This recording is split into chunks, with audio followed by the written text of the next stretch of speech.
সাবেক স্বরাষ্ট্র প্রতিমন্ত্রী তানজিম আহমেদ সোহেল তাজ আবারও বিয়ে করছেন। সম্প্রতি রাজধানীতে আয়োজিত এক অনুষ্ঠানে বাগদান সেরেছেন তিনি। পাত্রীর নাম শিমু, যিনি আয়রন গার্ল হিসেবে পরিচিত। নেট দুনিয়ায় ছড়িয়ে পড়েছে সোহেল তাজের বিয়ের ছবি। ধারণা করা হচ্ছে শুক্রবার দুজনের বিয়ে সম্পন্ন হয়েছে। বিয়ের সমস্ত আয়োজন ছিল রাজধানীর বনানীর একটি রেস্তোরাঁয়। একটি ভিডিওতে মালাবদল করতে দেখা যায় সোহেল তাজ ও শিমুকে। শিমুর গায়ের ওড়নায় লেখা ছিল সোহেল তাজের বউ শিমু।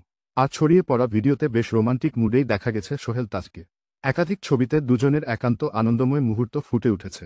জানা গেছে, ঠাকুরগাঁওয়ের মেয়ে শিমু মা ও দুই ভাইকে নিয়ে ঢাকায় বসবাস করেন। দীর্ঘদিন ধরে একসঙ্গে কাজ করার সুবাদে সোহেল তাজের সঙ্গে তার সখ্য গড়ে ওঠে। তারই ধারাবাহিকতায় উভয় পরিবারের সম্মতিতে বিবাহবন্ধনে আবদ্ধ হওয়া।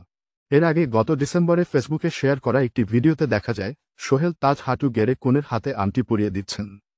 ঘটনাটি ঘিরে উপস্থিত সবাই উচ্ছ্বাস প্রকাশ করেন এবং হাততালি দিয়ে মুহূর্তটি উদযাপন করেন। প্রসঙ্গত, সোহেল তাজ বাংলাদেশের রাজনীতিতে বেশ পরিচিত মুখ। তিনি বাংলাদেশের প্রথম প্রধানমন্ত্রী তাজউদ্দিন আহমদের ছেলে। নিজে ছিলেন সাবেক স্বরাষ্ট্র প্রতিমন্ত্রী।